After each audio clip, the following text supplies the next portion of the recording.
જય માતાજી મિત્રો, આજે હું આવ્યો છું શાસ્ત્રી ભરતદાદા પાસે અને આપણે એની પાસેથી જાણીશું કે સનાતન ધર્મમાં યજ્ઞનું શું મહત્વ છે. જય ગજાનંદ, જય માતાજી. આપણા શાસ્ત્રની અંદર 84 પ્રકારના યજ્ઞો બતાવ્યા છે. એમાંનો માતાજીનો નવચંડી છે, લઘુરુદ્ર છે, મહારુદ્ર યાગ છે, વિષ્ણુ યાગ છે, લક્ષ્મી યાગ છે. યજ્ઞાત ભવતી પર્જન્ય. આપણા શાસ્ત્રમાં કીધું છે યજ્ઞથી જ માણસનું જતન થાય છે, માણસનું કલ્યાણ થાય છે. યજ્ઞ કેવલ જે યજમાન કરે છે એના જ માટે કલ્યાણકારી નથી, યજ્ઞ આખી સૃષ્ટિ માટે કલ્યાણકારી છે. દરેક હિન્દુ સનાતનીઓએ આ યજ્ઞ કરવા જોઈએ. હવે ભરતદાદા, આપણે જાણીએ કે કોઈનો ધંધો રોજગાર સારો નથી ચાલતો, તો એ લોકોએ કયો યજ્ઞ કરવો જોઈએ?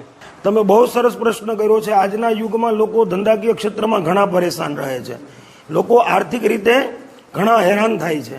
તો ધંધા રોજગારની અંદર જો સફળતા જોતી હોય તો આપણા વેદ સનાતન ધર્મની અંદર કીધેલું છે કે વિષ્ણુ યાગ યજ્ઞ કરવો જોઈએ. વિષ્ણુ યાગ કરવાથી ઘરની અંદર સમૃદ્ધિ વધે છે, વૈભવશાળી જીવન બને છે.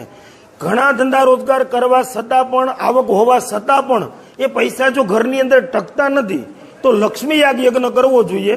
લક્ષ્મી યાગથી તમારા ઘરની અંદર ક્યારેય પણ લક્ષ્મી ખૂટતી નથી. જય ગજાનંદ, જય માતાજી.